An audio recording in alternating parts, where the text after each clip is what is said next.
অনেকগুলো বিষয় তুলে ধরেছেন। তবে প্রধান যে বিষয়টা তিনি বলেছেন যে এখন বয়ানের রাজনীতি, ন্যারেটিভের রাজনীতি, এটা বিষয়ে আমার একটা ব্যক্তিগত আপনার ধারণা বা একটা কথা আছে। বয়ান বা ন্যারেটিভ এই কথাগুলো আমরা বুঝি, আমাদের সাধারণ মানুষ কিন্তু এখনো বুঝে। আমি যতদূর আমার কাছে মনে হয় ন্যারেটিভ আমরা ছাত্র জীবনের ন্যারেশন করেছি, সেখান থেকে ন্যারেটিভ ধরে নেওয়া যায়, আর আপনার বয়ান মানে বক্তব্য ধরে নেওয়া যায়। সাধারণ মানুষ এরা কিন্তু বয়ান অথবা আপনার ন্যারেটিভ এই কথা অতটা বোঝে না। আরেকটা ক্ষেত্রে যেটা, যে আড্ডা তো আপনার এখন আর এইভাবে হয় না, আড্ডা চলে এসছে এখন আপনার মোবাইলে।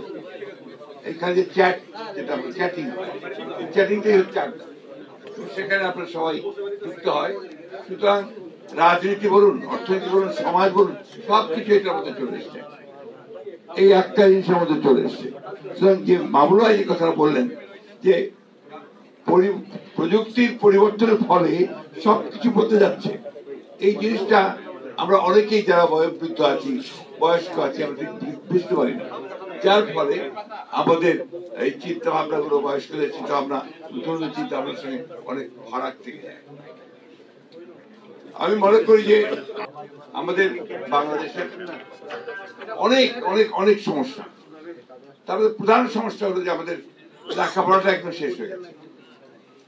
শিক্ষা ব্যবস্থা, শিক্ষা এটা আপনার একদম শেষ, ওটার মধ্যে কিছু অবশিষ্ট আছে আমার কাছে মনে হয় না। আপনি প্রাইমারি স্কুল থেকে শুরু করেন একেবারে ইউনিভার্সিটি, সব জায়গায় দেখবেন যে এত নিচে চলে গেছে তার মান, এটা ঠিক বলে বোঝানো যাবে না। ক্যাডেট কলেজের ছাত্র Saeed Abdullah, cadet college privileged শিক্ষা প্রতিষ্ঠানের একটা। এই দেশে খুব কম সংখ্যক ছাত্রই সেখানে যাওয়ার সুযোগ পায় এবং এটা সরকার অনেক অর্থ ব্যয় করে। বৃদ্ধ মা তার জমিটুকু বিক্রি করে ছেলেকে পাঠিয়ে দেন ঢাকায় পড়ার জন্য, সেখান থেকে বিএ পাস করে যায় বা একটা প্রাইভেট ইউনিভার্সিটিকে একটা ডিগ্রি নিয়ে যায়, তারপর চাকরি খুঁজে পায় না। এই যে আপনার সারা দেশে অসংখ্য শিক্ষিত বেকার, এটা তো একটা বড় সমস্যা, এটাকেও কিন্তু আমরা কেউ চিন্তা করছি না।